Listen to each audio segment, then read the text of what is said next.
Hey, y'all. It's March 23rd. Only have a couple of more days left of our biology review. I hope all of you are doing well. Your family, your friends. I miss the work that we've been doing together in our classroom. I miss our classroom, and I miss you. And I wanted to just let you know I've been thinking about you, and just to kind of review real quick.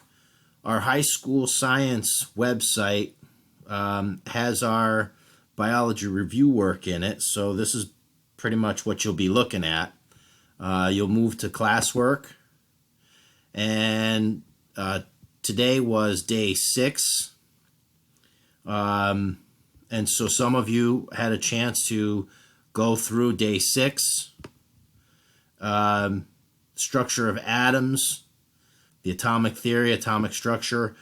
You may remember we did the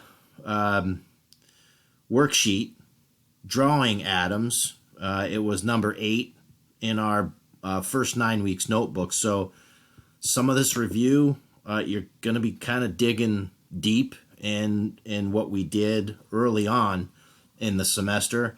But the rest of the review is really helpful. I have a couple of real quick communication notes for you.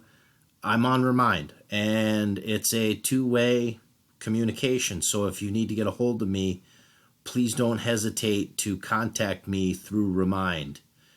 If you have questions, if you just want to make a quick comment, I'm happy to communicate back and forth with you. So again, I hope you all are well, and I'm looking forward to speaking with you or working with you again soon.